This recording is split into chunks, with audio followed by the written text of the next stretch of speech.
vocês, folguinha da tutoria, né? Falando só para a Semana Santa, um período bom de férias, aproveitem. Mas as aulas continuam, né? Então não tem férias, sinto que ainda estou aqui. A gente vai discutir hoje mais um caso, tá certo? Um caso de um paciente de sexo masculino, 75 anos, casado, aposentado, natural para acidente de Camusim, Ceará. A ficha dele é de outubro de 2019, ele vem por disciplina. Obrigado. E aí, o que é que eu estou vendo agora, Adriano? Quanto tempo? Tempo, né? Intensidade, tem que ser reducionista, né? Fazer o kit FDJ-16, que é para entender melhor esse sintoma dele. Mas basicamente o que você vai querer ver são informações para saber se é diabetes pulmonar ou cardíaco, né? Então, isso geralmente a gente aborda assim. O caso em questão são 9 dias de evolução. O paciente começou a ter febre diária, 38 graus, sulfator voltando.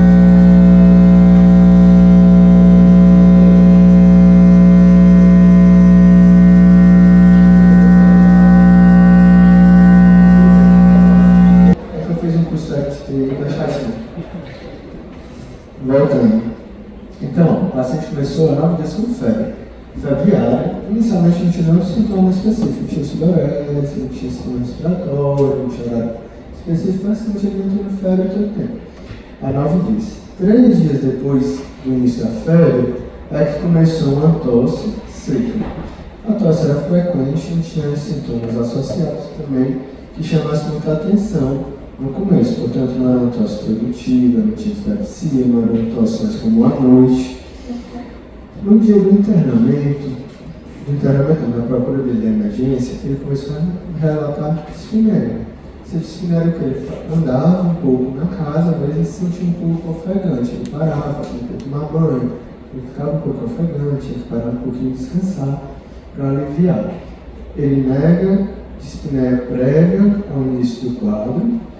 E no dia da dispneia, a tosse que antes era seca estava um pouco produtiva, mas pouca coisa. Tanto que a maioria dos episódios de tosse são secas. Vocês iriam pensar aqui? Oi? Ia pensar em pneumonia inicialmente. Faz sentido? Um quadro agudo, né? Tudo que é crônico dia foi agudo, mas, de novo, um quadro agudo, isso provavelmente deve ser um quadro infeccioso. Esse é um quadro infeccioso, que a gente está pensando já que tem febre, eu tenho um sistema respiratório, então eu estou topografando que a minha infecção está no sistema respiratório. Pela história aqui, já dá para dizer que é uma pneumonia, devo pensar em pneumonia ou pode ser só uma gripe?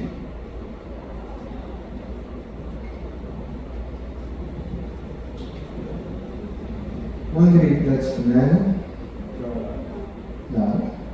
Como é que a gripe vai dar dispneia? Ok, porque ele faz uma pneumonia viral na fase virêmica, né? Perfeito, Covid viral. Mas você para pensar, se você tem uma infecção respiratória alta, isolada, não é para ter dispneia. Sempre você está pensando em infecção respiratória, você pega muito essa infecção respiratória quando você topografando o pulmão. Se eu estou tendo tosse com febre e dor torácica pleurolítica, não é IVAS, tem que ser pneumonia. Se ele está com dispneia, não é IVAS, ele deve estar com pneumonia. Se for ausculto, crepitações assimétricas, deve ser pneumonia. Ricardo, e se ele tiver DPOC ou ICC? Ele pode gripar e ter esse dispneia, porque ele vai se compensar etiologia de base. Mas pensando sempre, se tiver um paciente com febre e tosse, está com dispneia, ou ele tem uma doença cardiopulmonar crônica que está descompensando com uma infecção pulmonar, ou alta, mas se ele não tem nada doença cardiopulmonar, não é para um IVAS que está dando dispneia. Se tem dispneia, você já tem que começar a pensar em pneumonia, tá certo? E o Covid, sim, está certo, vai dar dispneia, mas eu penso no Covid com fase virêmica, como uma gripe e IVAS, e na fase de lesão pulmonar, ele causa uma pneumonia viral, por isso que causa dispneia. Pensaria inicialmente nisso, tá bom? História prévia, ele é hipertenso, dislipidêmico, tem doença arteriocoronariana, ele tem câncer de mama, fez cirurgia e está em quimioterapia. O slide não está errado, ele é homem mesmo, tá? E aí, ele está bem medicado? Presta atenção.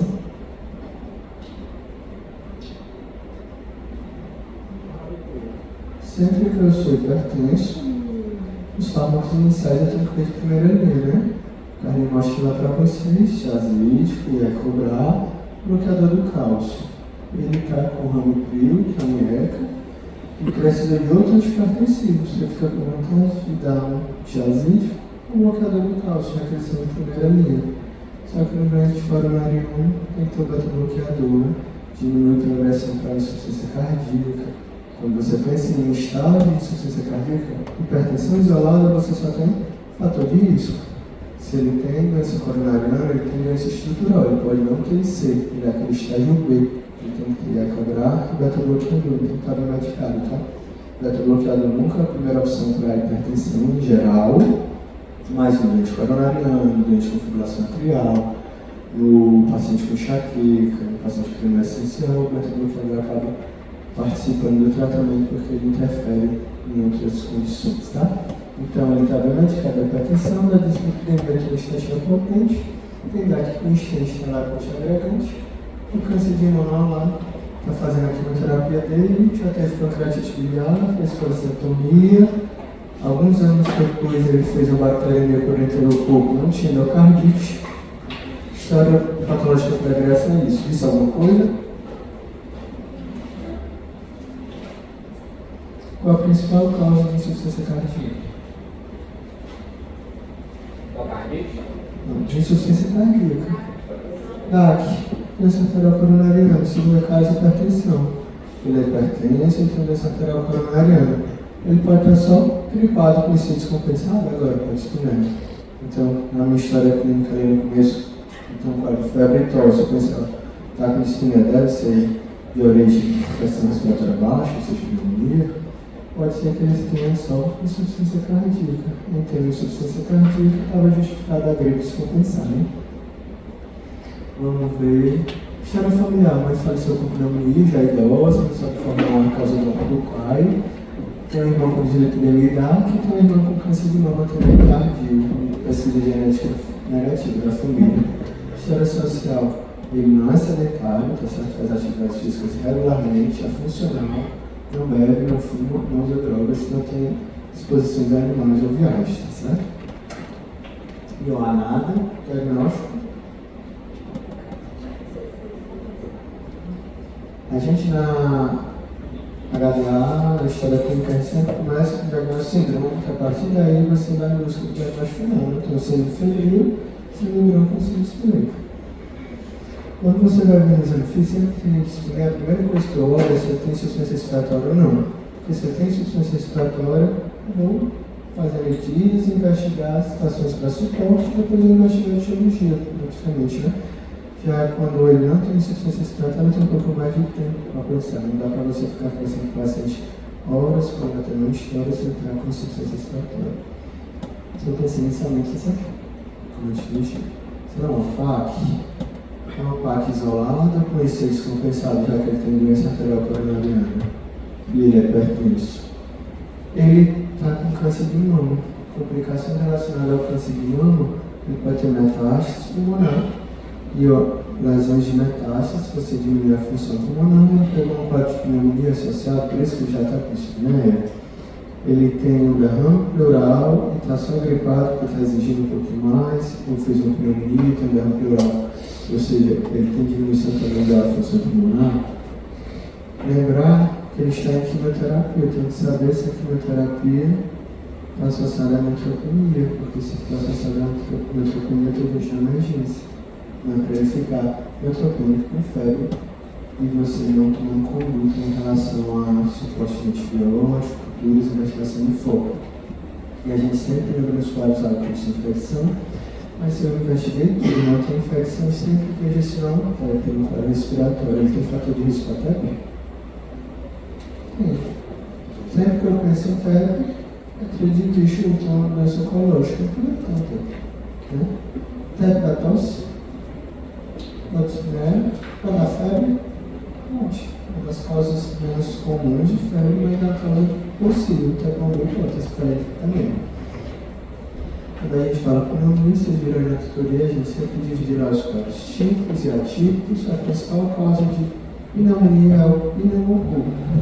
Tanto que a gente não usa pneumonia tipo ciclo para tratar a pneumonia, porque ciclo ela penetra bem no pulmão, ela pega bem os pseudomonas, porém ela não cobre o pneumococo, ela não trata a pneumonia sem cobrir o pneumococo. Essa divisão é didática, mas você não usa para definir o tratamento, né? Se é uma pneumonia típica, atípica, no fim das contas você tem que tratar com pneumonia. Os germes típicos, a gente, além do pneumococo, tem a Klebsiella, a Moraxella, e dos atípicos, todo mundo lembra do micoplasma, como se não tem infecção bobinha, né? Porém, lembrar que a legionela, a clomídia podem causar pneumonias graves. E duas bactérias que a gente sempre tem que parar de falar, né? Não, o Staphylococcus, ele pode causar pneumonia, não é comum. Mas quando ele causa pneumonia, geralmente o paciente tem algum fator de risco. Pneumonia pós-viral, pós-influenza, basicamente cuidado com o estafilococo. Se no raio-x tem pneumatocele, é uma dica para estafilococo. E se ele tem porta de entrada. Quer ter porta de entrada? Usa drogas intravenosas, usa droga na quimioterapia do cateteporte, ou ele usa hemodiálise, pernicante. O paciente estava em quimioterapia e tinha cateteporte, ele tinha fator de risco para estafilococcus. E lembrar também dos bacilos gram-negativos a pseudomonas. Sempre tem que lembrar pseudomonas, você tem doença pulmonar estrutural, DPOC com exacerbação frequente, bronquiectasia, o paciente com fibrose pulmonar, asma não remodelada não é fator de risco, né? Se ele tem exposição a um internamento nos últimos 3 meses, ele se considera, se ele internou nos últimos 3 meses ou vem utilizando antibiótico venoso nos últimos 3 meses, são outros exemplos de fator de risco para pseudomonas. E sempre eu tenho que definir, quando eu vou conduzir o paciente com pneumonia, porque vai mudar um pouquinho de tratamento, né? E nem só de bactérias, e da pneumonia, nas infecções virais. E do ponto de vista de vírus, adenovírus, essencial respiratório, todos causam pneumonia, mas eu não tenho o que fazer em relação ao antiviral.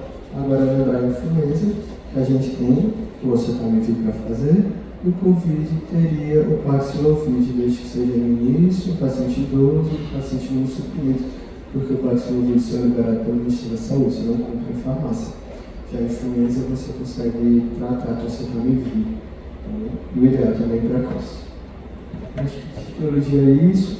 A gente tem paciente com síndrome de Spinner, que a gente conversou, a gente tem que saber se é cardiogênico ou pulmonar, eu acho que esse é o primeiro passo. O que é que você vê na história clínica para um exame físico para empurrar para a cardiogênica? Os pacientes como tudo, é um edema, né? Se o paciente tem edema de membro inferior simétrico, fala a favor que seja na origem cardiogênica. Se é assimétrico, essa é TEP, né? Vai para o pulmão. A ausculta do pulmão, que é que eu vejo que me sugere cardiogênica.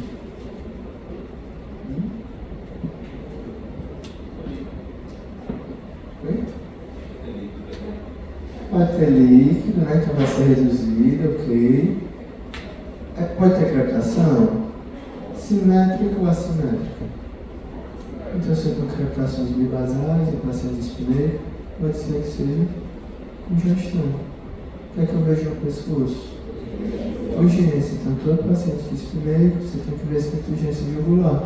Se ele não tem, eu vou ali e aperto a região hepática dele. Eu vou olhar se ele tem um refluxo no corpo jugular, né? Comprimir a loja hepática, se você começa com urgência, isso é um sinal direto também de aumento da pressão venosa.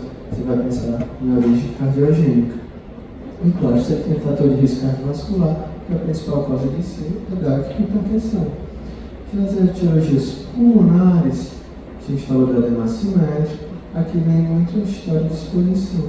Ele é tabagista, ele é um paciente muito alérgico, ele tem dermatite atópica, ele tem rinite alérgica, provavelmente ele tem asma. Você tem que ver no contexto pulmonar espinhal. Exposição a animais, exposições a fungos, isso tudo vai sugerir se a doença pulmonar ou não. Pelo que a gente viu até agora, a gente acha que é cardiogênico ou pulmonar espinhal. Ele não tem exposição animal, não fez viagem recente, não fuma, não parece. Não é um sinal claro de que seja pulmonar. Poderia ser cardiogênico porque ele tem DAC e ele tem hipertensão, né? Mas eu tenho que comprovar o exame físico. Geralmente a gente está discutindo de pneumonia, porque a pneumonia é o mais comum, né? Mas geralmente o termo que eu gosto de usar é de pneumonite, um processo inflamatório do pulmão. Isso tem etiologias infecciosas e não infecciosas. Viral, a gente já falou um pouquinho do Paxlovid para Covid, falando que você também veio para influenza. Como é que eu dou diagnóstico? Suor nasal com PCR. Você consegue identificar Covid, consegue identificar influenza. Os outros vírus você pode testar no painel respiratório, esse é para os outros germes. Eu ainda destaco aqui, se eu estou diante de um paciente imunossuprimido, nosso paciente era, lembrar de CMV, e CMV eu vou tratar como ganciclovir, pneumonia por ganciclovir por CMV pode ocorrer, que é mais comum pós-transplante de órgão sólido. E outra coisa que a gente não pode esquecer é a varicela. Geralmente a pneumonia por varicela é uma complicação da pneumonia por varicela contânea. Então, se eu tenho um paciente com varicela, está evoluindo com sistemas respiratórios, provavelmente ele tem pneumonia por varicela, é muito grave, tenho que tratar, e aqui eu vou tratar com aciclovir. Mas certo? Não pode deixar passar, tá? Paciente com varicela, sistema respiratório é tratar. Pneumonia bacteriana a gente já falou dos germes usuais. Aqui no Ceará ainda se citam pneumonias graves mieloidosas, que é uma infecção que complica acidentes em água, tá certo? A gente tem que lembrar também de tuberculose no nosso meio. A leptospirose, ela não é comum causar pneumonia, geralmente é um quadro de dengue-like, mas você pode ter um quadro de alveolite, processo inflamatório do alvéolo, hemorragia alveolar, disfunção renal. Então ela também pode pulsar para ser confundida com pneumonia grave aí, em alguns pacientes. E de micobactéria, a gente conhece a tuberculose, a gente mora no local onde tem muito tuberculose, então a gente sempre tem que pensar em tuberculose. Nesse momento o paciente não é uma hipótese boa, porque a tuberculose é uma doença crônica, ele estava com pouco tempo de evolução. O achado radiológico clássico, infiltrado no ar, isso aqui você pode ter caverna, e o paciente imunossuprimido tem quadros atípicos. Então ele pode fazer infiltrado bilateral, infiltrado só na base, tá certo? E o diagnóstico eu tenho que tentar identificar o germe. A cultura demora muito, então o que é que a gente utiliza? BR e GeneXpert, a pesquisa molecular do SCAR. Coletei o SCAR, viu tudo negativo na análise de tuberculose, eu consegui com a coleta dos mesmos. Coletei, viu o BAR positivo e o GeneXpert positivo. Alguém começa a ver qual possível? O paciente tem tosse e febre há 10 dias. Infiltrado no ar, coletou o BR, o GeneXpert, ambos vieram positivo. Alguém começa com possível? Eu começo, tu vai começar. Não. Se vem o BR negativo e o GeneXpert positivo? Começa também. E se vem o BR positivo e o GeneXpert negativo? É tuberculose? Não. Porque o GeneXpert tem mais sensibilidade. Se não enxergou e o BR está enxergando, é algo que parece tuberculose e não é. Mucobacteriose ativa. É um ave, um abscesso, tá bom? Então, passa a tuberculose, o BAR e o GeneXpert são positivos, ou só o GeneXpert é positivo. Quando o BAR é positivo isolado, provavelmente é uma mucobactéria não tuberculose. Tem que investigar os atípicos, tá bom? Fundo. Aqui são os principais fungos, né? A gente tem que lembrar de pneumocistose no imunossuprimido. E aqui o protótipo é o paciente com HIV.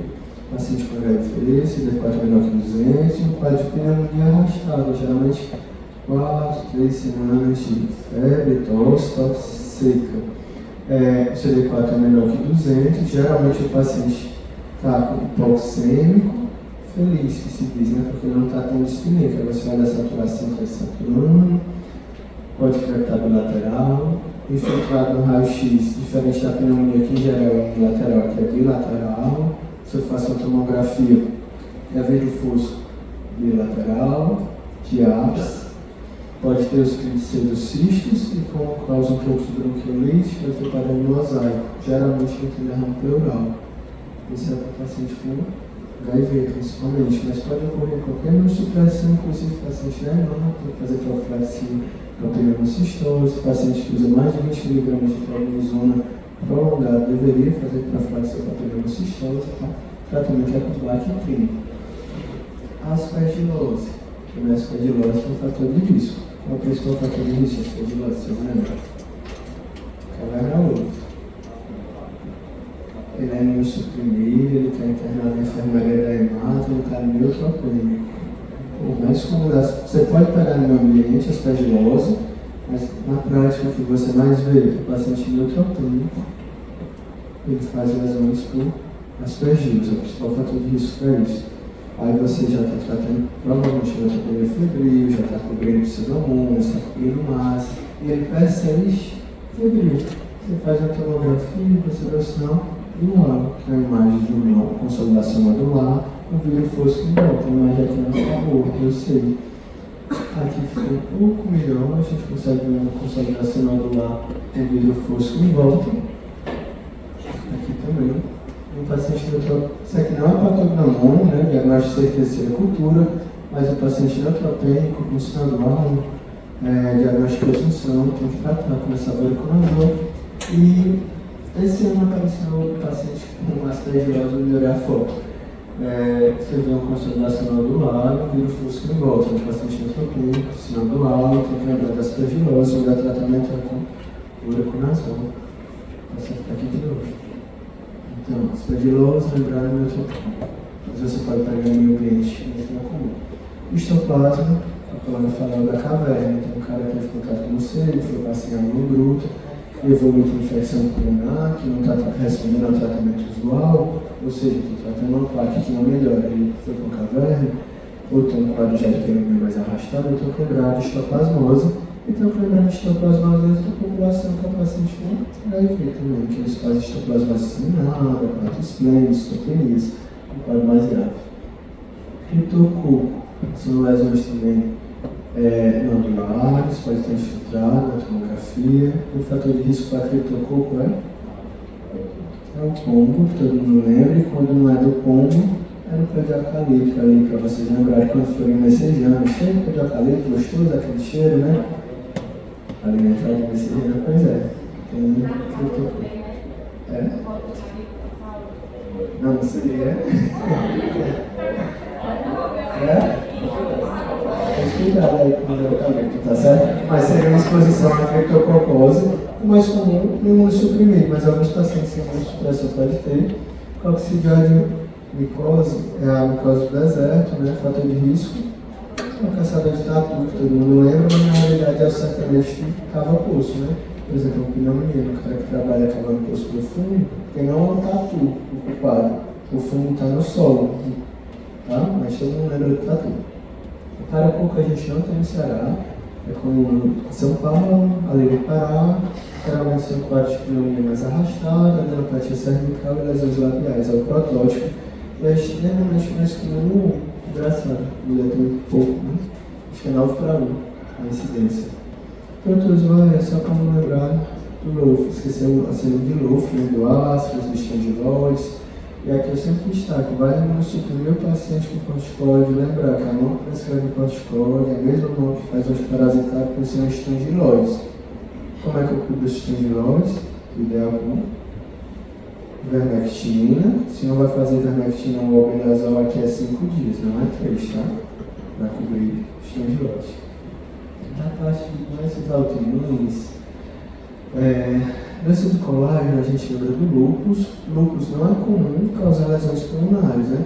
Quando causa lesão pulmonar, cirrosite é a alteração mais comum e a mais inusitada é a síndrome do pulmão encolhido. Ele não consegue expandir, mas raramente da doença intersticial. A AR gosta de dar doenças pulmonares, da doença intersticial e cirrosite também. Mas, de novo, aqui é um homem, um paciente idoso, pouco provável, né? Colágeno com boa hipótese. Das doenças do colágeno, que mais evolui com lesão pulmonar é a dermatopolimiosite, né? Com síndrome de sintetase e lembrar que ela associada à neoplasia. Mas o paciente não tinha fraqueza muscular, não tinha cálculo de hipótese, não tinha um aerobiótico, nem o Shire. Então não era uma boa hipótese nesse momento. Vasculite que caiu até na prova de vocês, né? Pode ser aqui a vasculite, como vocês viram, de pequenos vasos, todas aquelas. Vasculite é uma doença já do paciente com mais de 40, 50 anos. seria uma possibilidade, mas bem menos provante. Continuaria inicialmente apostando na primeira grade lá de trás. Infecciosa. As doenças intestinais, vocês tiveram aula hoje, o professor Marcelo, né? Nesse contexto, a gente vê que mais chega para o hospital, se tem paciente com pH, com nível de hipersensibilidade. Geralmente ele tem exposição a um mofo, a algum remédio, e isso induz uma lesão imediata do pulmão, tomografia do fosso bilateral e dá um padrão de bronquiolite, portanto, padrão de mosaico, uma área mais escura, uma área mais clara, na tomografia. E outra que também é importante é a BUP, que mudou o nome, né, pneumonia organização, que a tomografia lembra muito a do Covid, né? Veio o fosso bilateral mais baixa de base, a região subpleural. Ela pode ser idiopática, às vezes, e muitas vezes tratada somente com uma pneumonia que não resolve. Dessas autonomias eu ficaria com o intersticial, mas de novo, bem menos provável que infecção. Neoplasia eu coloquei entre aspas. Por quê? Porque a carcinoma bronquioalveolar é um subtipo da carcinoma do pulmão, tá certo? Às vezes ele se apresenta como uma consolidação no grande fumante. O paciente que até não vai diferenciar de pneumonia de recorrente, às vezes é um carcinoma bronquioalveolar, e se ele tem neoplasia, então com preocupação não tem linfangite carcinomatose. E tem células neoplásicas nos vasos linfáticos, aqui o diagnóstico é péssimo, tá? Vascular, TEP. O TEP ele é um processo onde tem um trombo na artéria, só que quando ele é periférico, ele infarta o pulmão. Quando ele infarta, ele inflama, pode dar dor torácica, tosse produtiva, tá certo? E químicos aqui, um exemplo clássico é o cara que vomita e broncoaspira, que não tinha nada a ver com o paciente. Mas é um nível médio somático escolar. Exame físico do nosso paciente. Normal tênis, pressão cardíaca normal, contato médico, saturando 96, ambiente 38 de temperatura, estado geral regular, orientado consciente, adenopatía, não tem urgência, ausculta cardíaca normal. Ele tinha roncos e discretos sibilos respiratórios em bases, abdominal atividades perfundidas e não tinha sinal de TVP. Ou seja, não tinha edema assimétrico, não tinha sinal de hormônios, né? Que você estende, opera e sente dor na panturrilha. E aí, esse exame físico? Tem insuficiência respiratória? Não, né? Funciona do pulmão oxigenar e ventilar. Não estou vendo ventilar, Ricardo. Ok, mas ele não tinha fator de risco para não ventilar. E ele claramente não tem problema de oxigenação. Saturando assim, de 90. Assim, para determinar insuficiência respiratória tipo 1. A gente fala em infecção, a gente tem que se perguntar, como isso pode ser sepsis? E tem infecção provável possível? Tem disfunção? Hemodinâmica ok, respiratório ok e neurológico ok. Não parece disfunção, então a resposta é não. Se tiver pneumonia, não tem sepsis aqui, né? A gente tem um paciente espinéico, é aquela questão agora. É cardiogênica ou pulmonar? Pela história prévia, eu estava pensando que era cardiogênico. O exame físico reforçou isso? Não tem edema de membro inferior, não tem urgência, não tinha refluxo jugular. A ausculta pulmonar é alterada nas duas bases, mas é sibilo, né? Não é crédito. Lembrando que congestão pode causar sibilância, né? Mas geralmente a sibilância inspiratória ele crepita também, nem tudo que sibila é asma. Aqui vocês vão pensar então que era o quê? Origem? Pulmonar. Eu acho que foi assim, fibril, síndrome branca, síndrome espinéica. Vocês vão fazer o que aqui? Tratar como pneumonia? Sim, né? Então, tirar a parte de insuficiência cardíaca, conseguir excluir já a neutropenia febril. Não, eu ia pesquisar a quimioterapia dele para saber se dá neutropenia, e biohemograma. E TEP para descartar, só para não ter TVP? Não, né? Muitos pacientes com TEP, apesar do estômago de TEP, tem esse trombo femoral que desloca e dá do pulmão. A maioria dos pacientes não tem sinais de TVP naquele momento, tá bom? Então não consigo descartar, tá bom? Exames. Hemoglobina de 12, ureia normal, creatina normal, leuco normal, PCR mais 10 vezes valor de referência, não tem neutropenia, descarta aquela preocupação. Pediu isso em DH, dedinho normal, bilirrubina normal, eletrodo FA, GT normal, cálcio normal. E aí, esse exame ajudou alguma coisa? Pode ser infecção? Pode, né? Então o PCR mais de 10 vezes hora de referência, tudo que aumenta o PCR é infecção? Não, mas pode ser, né? Se o PCR desse normal, eu ia me preocupar muito com a infecção nesse momento, eu ia começar a pensar em diagnósticos alternativos, né? Isso aqui me diz mais alguma coisa? Oi? Neutropenia febril não é. Pelo exame físico ele não tinha disfunção e aqui ele também não tem disfunção laboratorial, né? Creatinina normal, plaqueta normal, bilirrubina normal. A gente estava, já que eu estou dizendo que era infecção, vamos ver se ele realmente não tem disfunção, né? Porque eu não posso ficar deixando pacientes com certos passar. Parecia infecção? Não. Qual exame que você vai pedir agora? Espero que seja. Cultura, estão aguardando se o material infeccioso. É porque ele trigou o protocolo sepsis no hospital. Porque ele estava com febre e taquipneico. Você tinha 2. Quem triga critério de sepsis é enfermagem. Você, como médico, você raciocina se é sepsis ou não. Ele não tinha sepsis, pelo exame físico não tinha disfunção, então. Mas a enfermeira tem que abrir o protocolo e a gente não pode ficar chateado porque ela dá para o protocolo. Função dela. Raio-X. Nervo pleural, macromassas glandulares, pensando que eu consigo ver algum infiltrado? Não, eu não cheguei, alguém chegou. Consegui descartar que não tem infiltrado, que não é uma pneumonia. Esse raio-x foi em AP. O colega quando pediu achou que não se sentiu confortável com isso, ele chegar e fazer o raio-x lá, em PA. Se você faz o raio-x em AP, você perde sensibilidade para ver infiltrado, acho que é 60%. Quase como jogar uma moeda.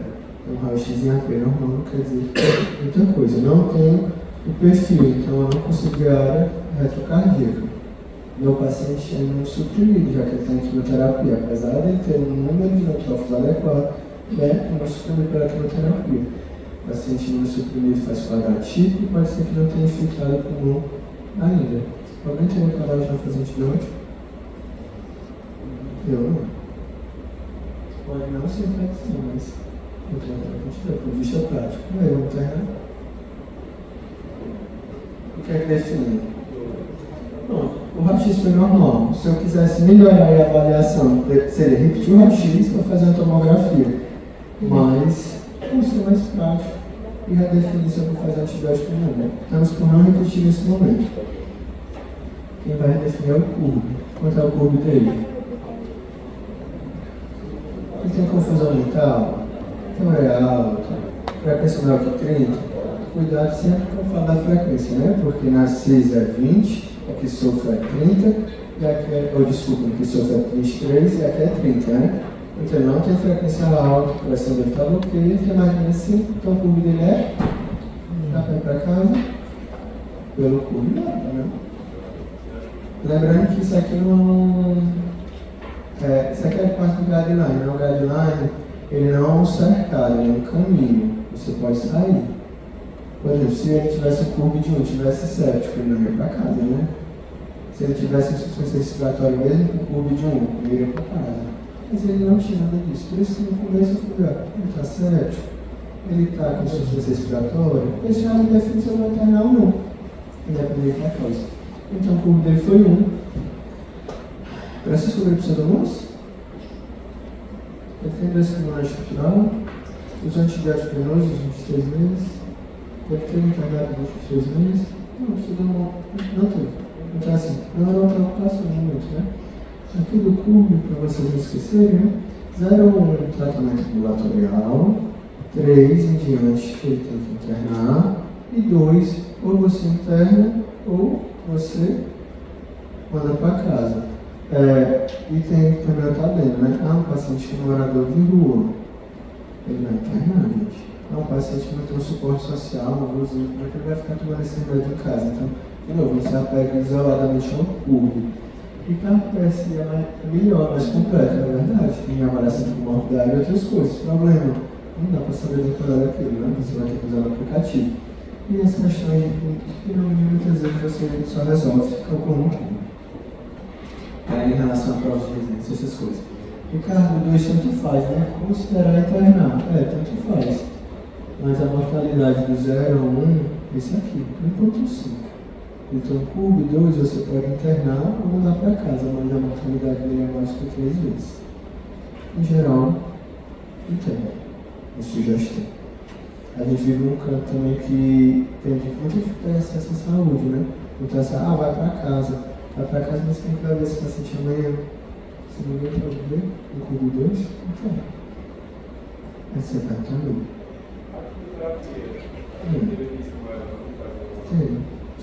Isso você também tem que ponderar. Tá certo?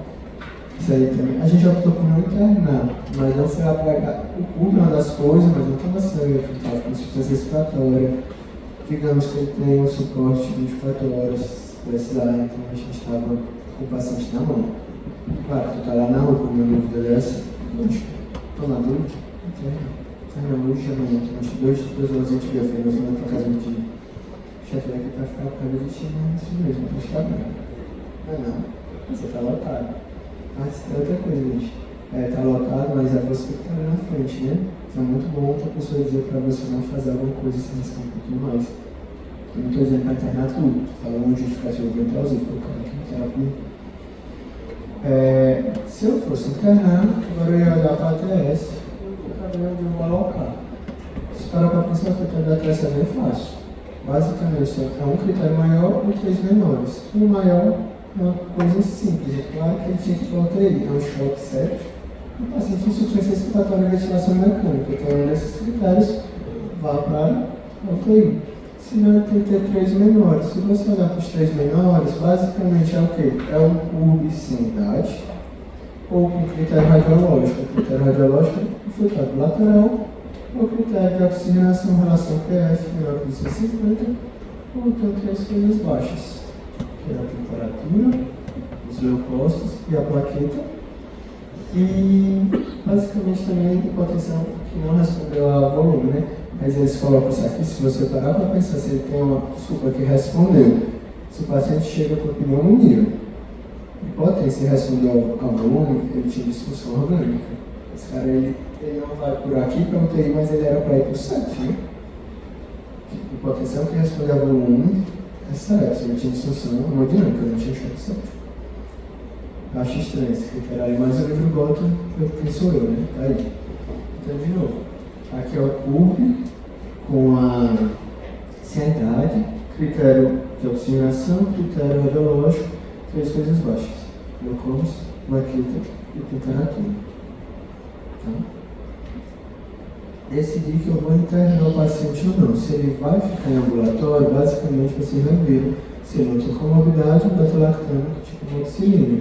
Tem comorbidade, beta-lactâmico com macrolídeo ou quinolona respiratória. Lembrando, ciclo não trata pneumococo, não se trata pneumonia, são cobrir pneumococo. Já se eu vou internar, esquema também não é muita coisa. Para pensar no beta-lactâmico com macrolídeo. Por que o macrolídeo entra aqui? Porque eu preciso cobrir atípico e o beta-lactâmico não cobre. Se eu não vou usar esse esquema, eu vou usar só só que na mão respiratória, a monoterapia seria a opção, porque ela cobre pneumococo, ela cobre os germes típicos e os atípicos, só ela resolve. Ricardo, cada vez mais a gente está usando menos quinolona, não é? Realmente, cada vez mais a gente usa menos quinolona, os esquemas estão sugerindo não usar quinolona. Existem alguns trabalhos que mostram que beta-lactâmico com azitromicina parece ser um melhor esquema, porém não teve ainda esse poder de evidência de separar. Já se ele vai para a UTI, tem aquele princípio do IAS, né? Sepsis na UTI, antibiótico tem que ter beta-lactâmico no esquema. Então, o esquema é beta-lactâmico com macrolídeo, beta-lactâmico com quinolona. O que mudou foi que a quinolona aqui não é monoterapia. Se está na UTI é o beta-lactâmico e alguma coisa, macrolídeo ou quinolona respiratória. Qualquer pneumonia é assim. Ricardo, meu paciente tem risco para pseudomonas, o que é que eu faço? Você vai mudar o beta-lactâmico. O beta-lactâmico de entrada em geral no cilindro-lactâmico ceftriaxona, você vai usar o beta-lactâmico que cubra pseudomonas, que digamos, entre aspas, os carro inicial, responsável inicial é epicuritase, você flipine, né? Não vai usar canal pnêmico de cara. Por exemplo, se esse paciente fosse internado na UTI, sem fator de risco para pseudomonas, sem fração não existe. Tem fator de risco para pseudomonas? Às vezes continua, o beta-lactâmico tem que cobrir pseudomonas, seja epicuritase ou cifripina. Se uma paciente tem fator de risco para MASA, eu tenho que botar algo que cubra a MASA dentro do sistema, continua certificação em azeite e cobertura de MASA. Que aí vai ser banco, teco ou amnesolida. A daptomicina cobre MASA, mas lembrar, inativada pelo surfactante, então não tem como usar a daptomicina para pneumonia. Tá bom? Dúvidas? Dúvidas, né? Esse tipo de antibiótico oral foi com clavulina e gastromicina, já que a gente considerou uma supressão e cardiopata. Ele não é cardiopata, ele não tem C, mas ele é coronariano, a gente optou por fazer terapia dupla, pagar culturas e motivação complementar conforme a evolução. E aí evoluiu com farinha diária, tosse seca, um pouco produtiva, e continua com a dispneia leve sem piorar. Aí a gente vai tentar ver um pouquinho o que está acontecendo. Então, um quadro de pneumonia provável e no imunossuprimido. E imunossuprimido na doença oncológica. Então, é uma complicação respiratória na doença oncológica. A gente tratou os germes usuais. Dos usuais, o que é que eu não cobri? MASA, ele tem um catéter, né, de fator de risco, pseudomonas. E germes oportunistas, o que é que a gente ia pensar para ele? Paracou? Não, né? Aspergilos. Os fungos, assim, de elanotropênico, mais o que gosta, mas ali, aspergilos, pneumocistose também acaba pegando muito paciente muito suprimido, você teria que estudar um pouquinho a quimioterapia dele, não é ligado, com oncologista e tal. Mas nesse paciente, já que ele não está melhorando, ele tem uma pneumonia por um germe que eu não estou cobrindo, viral, acho que não, porque já tinha mais de 9 dias, aqui já dava mais 3 dias de antibiótico, e não tinha Covid na época, né? Era tudo 2019. Então, as infecções, pneumonias virais, elas se resolvem rápido, né? Na primeira semana, 10 dias. A gente tinha mais do que isso. Então, ou é o germe de pseudomonas e MASA, ou fungo. Aí, principalmente aspergilos, os chaplasmas, às vezes, no pneumocistose também. A gente teria que sentar e ver com calma. Outra complicação que a gente falou foi da tromboembolismo pulmonar. Sempre que eu tenho um paciente com algum fator da tríade de Virchow, eu tenho que pensar em TEP. Tríade de Virchow basicamente é a estase, que ele não tinha, estase pós-operatória, lesão endotelial, e hipercoagulabilidade. Ele tem hipercoagulabilidade porque ele tem um câncer. Tá certo? Não tinha trombofilia primária, você vai adquirir. Qualquer quadro respiratório, o TEP pode simular, pode ser só distonea, só tosse torácica, síncope. E como eu investigo, depende da minha probabilidade pré-teste. Basicamente, conforme a probabilidade pré-teste da estabilidade hemodinâmica, eu defino se é dedímero, angiotomo ou eu, que eu vou fazer. Quem me diz a probabilidade pré-teste? Os critérios de Wells. Pelo critério de Wells, até alguns livros colocam basicamente maior que 4 ou menor que 4. A maioria dos artigos, a maioria dos livros usa esse cutoff aqui. Se ele é maior que 6, 0 a 1. Baixo, intermediário e alto. Certo? Isso aqui é o que geralmente tem nos guidelines. Eu vou ver aqui o paciente, por exemplo, ele tem TGP prévio? Não, né? Ele tem frequência cardíaca maior que 100? Não tinha. Ele tinha cirurgia recente, mobilização? Não tinha. Aí vai vendo a pontuação. Mas sinais que a gente teve aqui não tem. Outro diagnóstico menos provável, eu acho que a infecção ainda é mais provável. Ele não pontuaria. E uma otitis ele tinha, câncer ele tinha. Ele tinha um critério Wells de 1. Ou seja, ele era baixa a probabilidade para teste. Então, eu não faço nada? Ou faço? Faço. Até uma doença que eu não penso, deixo para lá. Até uma doença que eu penso, eu tenho que descartar. Então, se o meu paciente tem alto risco de tromboembolismo pulmonar, ele tem que vir direto para a angiotomo. O exame padrão ouro para TEP é arteriografia. Mas na prática, ninguém faz arteriografia invasiva, ele vai para a angiotomo. Raio-X ajuda no TEP? Não, geralmente o raio-X pode vir normal, ou vir uma área de infarto periférica, né, que é a curva de Hampton, o eletro ajuda. Alteração eletrocardiográfica mais comum.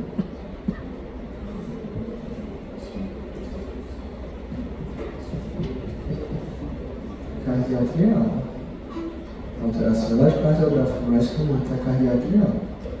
A alteração eletrocardiográfica mais associada à TEP é S1, Q3, T3, que é S em D1, Q em D3 e eu tenho invertido em D3, só que ela é presente em menos de 20% dos casos. Todo mundo vai ter S1, Q3, T3. Mas, de novo, ela sugere muito, não é patognomônio, mas não é comum. Então, o raio-x e o eletro acabam sendo essas informações. O exame ouro é a arteriografia, mas o exame que a gente pode fazer é angiotomo. Se eu fiz a cuidado de Wells veio alto, no AP6, ganha angiotomo de cara, porque o dedímero não vai ser capaz de descartar. Se o meu score de Wells é intermediário, eu tenho que fazer o dedímero. Se o meu dedímero for negativo, descartei o TEP. Se o meu dedímero veio alto, eu não confirmei TEP, não quer dizer nada. O dedímero é apenas um exame com valor preditivo negativo. Se eu pensei em TEP, pedi dedímero, veio negativo e não é alto risco, descartei TEP. Se eu pedir dedímero, veio positivo, eu disse, pode ser TEP, realmente, o que eu tenho que fazer? Uma atualização recente é que o critério de Wells baixo, não preciso nem dedímero, eu faço PEC. Se eu tenho algum critério, dos critérios PEC, eu tenho algo positivo, é que eu venho com o dedímero. Está positivo o dedímero, angiotomo. Negativo o dedímero, descartei TEP. Se eu tenho um baixo risco e o meu score PEC é baixo, ele de cara eu já descartei, não é TEP. Nosso paciente tinha um critério de Wells 1, acho que o PEC era negativo, mesmo que não fosse aquele, lembra que eu dedímero, eu pensei no TEP já de cara, tá? Então, era um paciente baixo risco, dedímero negativo, descartei TEP. Ricardo, meu paciente está grave, ele não consegue ir para o angiotomo, eu acho que ele tem TEP. Se eu não consigo levar o paciente até o exame, então trazer o exame até o paciente. Eu consigo trazer um angiotomo para o paciente? Não. Eu vou ter que fazer um ultrassom, um POX, pedir um eco, eu vou dar um diagnóstico presuntivo, porque se eu tenho um paciente com choque por TEP, um choque obstrutivo, não tem choque por TEP, um VD normal, o VD de tamanho normal, normal funcionante. Se eu pensei em TEP, o cara está chocado, fiz o eco, ele tem um VD dilatado funcionante, sugestivo de TEP, tá bom? Você trata de forma presuntiva. E eu estou precisando fazer tudo da femoral, né? Porque se eu pensei em TEP, dei diagnóstico de TVP, o diagnóstico está dado. TEP e TVP são espectros diferentes da mesma doença. Como é que eu trato TEP? Basicamente, anticoagulação. Heparia, algum, assim, quero ver se o risco dele falecer pelo TEP for baixo, que é pelo teses, como você poderia até liberar com o look para casa de cara, né? Nunca vi, nem na sua privada, geralmente interna mesmo, tomar um pouquinho de heparia depois que vai. Mas se o paciente está chocado, aí tem indicação de trombolítico, tá? Trombolítico no paciente com choque, no TEP maciço.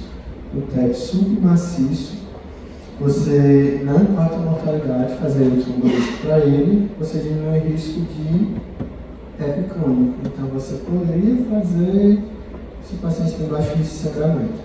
O tratamento do TEP é anticoagulação. Chocou, tem que fazer o trombolítico. E cara, por que não faz trombolítico para todo mundo? Porque o trombolítico ele tem um sangramento, um risco de sangramento muito maior. E tudo você tem que ver, o benefício, o risco de fazer e o risco de não fazer. Se ele tem um TEP não chocado, anticoagulação apenas o tratamento. Lembrando que a anticoagulação basicamente é o seu sistema fibrinolítico que vai destruir o trombo, vai parar de formar pela anticoagulação. O trombolítico não, o próprio fármaco que lisa o trombo, abre rápido. Tá? Derrame pleural neoplásico era uma possibilidade para ele, mas o raio-x normal já não é.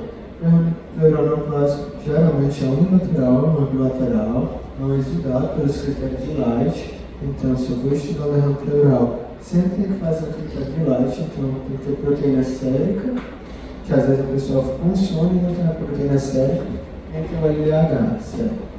Critério de Light. Sempre que você vai funcionar maior que 0,6, o LDH, e maior que 0,5 as proteínas que são exudadas, sugere que seja neoplásico, mas em outros casos, a pneumonia da exudato também.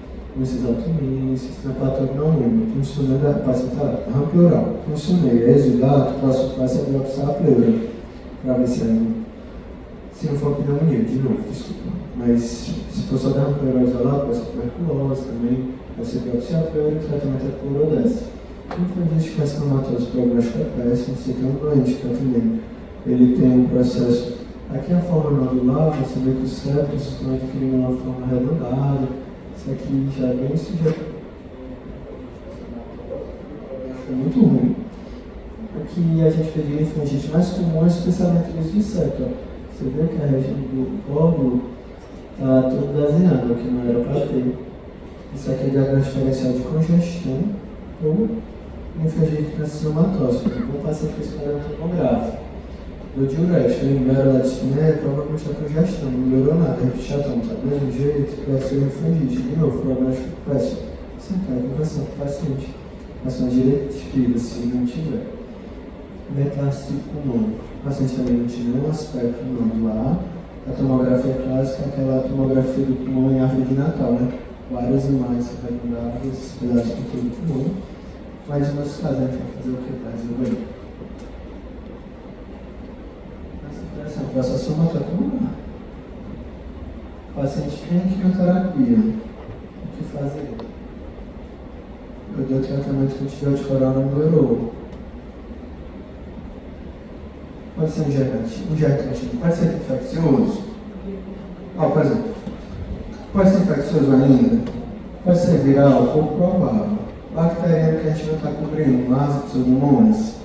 Não ideia não era cobrindo isso aí. Pode ser fungo.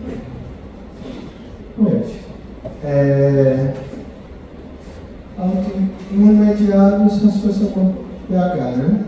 Que entraria na medicamentosa pela quimioterapia. E aí, o que a gente faz para resolver?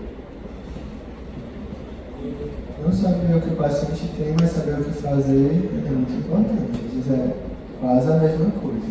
Onde é que está o problema? Tanto é que no pulmão, né? Se for só um pancite e o problema na medula é o biópsia. Aqui vai ser o quê, então? O último passo seria a biópsia pulmonar, mas de forma menos invasiva. Como é que eu estudo o que está inflamando o pulmão? Eu iria pedir uma broncoscopia. O problema de pedir uma bronco num quadro desse é ele fazer a bronco e ser entubado. Então não faça em bronco o paciente com insuficiência respiratória grave não é entubado. Ele estava com insuficiência respiratória, então a chance de ser entubado na bronco era baixa. Pensei em que fazer uma bronco. A hipótese era um PAC por mais pseudomonas, ou uma germa oportunista tipo fungo, ou uma medicamentosa, que eu ia pegar a cultura, uma broncoscopia. Então, o próximo passo seria a bronco, mas antes disso a gente fez outra coisa, para a gente ver o padrão de lesão, que é uma toma. A gente fez a tomografia, você tem um vídeo fluxo. E porque assim, a tomografia ela sugere alguns padrões. Então, se eu faço a tomografia, tem uma consolidação bilateral, poxa, isso aí geralmente é pneumobacteriana, vamos realmente internar de antibiótico cobrindo pseudomonas. Havia um monte de pneumatose, realmente é um estáfilo. Eu vi um sinal do ar ali também, tem que pensar nas aspergilos. Eu tenho um padrão tomográfico sugestivo de pneumocistose, então a tomografia foi para isso, ela ajudou. Você tem um vídeo fluxo bilateral, você nota que essa região aqui é um pouquinho mais preta do que essa. Aqui, ó, essa parte aqui é um pouquinho mais preta do que essa. Aqui. Isso aqui é padrão de mosaico. E ele não tinha, como era a ausculta pulmonar dele lá atrás, tinha sibilo. Nem tudo que sibilo é asma, congestão também, mas a diagnóstico diferencial geral de bronquiolite. E a tomografia é uma tomografia de bronquiolite. Foi sugestivo de pH, padrão mosaico. Aí lembra que a gente estava estudando a quimioterapia dele? Na minha medicamentosa, sempre lembrar que eu estou de furantoína, amilarona e MTX, mas o taxel também causa. Então a ideia era fazer a bronco, porém o quimioterápico dele faz para cá. A gente fez a tomografia sugestiva de pirâmide com sensibilidade, então suspendeu a quimio, ficou com bloqueio hormonal, ganhou corticoide, exame controle estava ótimo. Se não melhorasse, era bronco. Então, sabe que às vezes a gente quer dar o diagnóstico lógico, às vezes tem que saber o que precisa ser feito. Esse cara ia internar, ganhar antibiótico para absorver melanzimase, ganhou um Anton, e se não respondesse, ele ganhou um ponto. Sabe?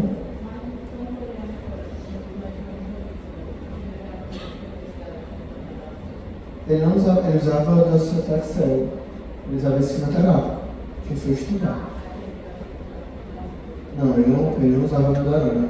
É porque, na prática, você vê muito pneumologista que usa nitrofurantoína, profilaxia, né, de infecção urinária, a Mildarona é um remédio super usado, MTX, como é Flexat e alguns quimioterápicos. Quando ele estava, ele foi estudar quimioterápico. Poderia causar pneumonia de hipersensibilidade, só que a gente apostou, assim, eu costumo falar muito na tutorial, escuto um trote lá fora, pode ser uma zebra. Mas mais provável, seja um cavalo, alguma outra coisa. Então, a gente botou no paciente suprimido as causas etiológicas como infecciosas. Primeiro, apostamos e tratamos, não deu certo. Então, vamos rever a infecção, que a gente internou ele de volta. Só que a Tom resolveu, né? Porque se a Tom viesse o registro de bactéria interna, ganhar cobertura para germes que não estavam sendo cobertos e fazer a bronco.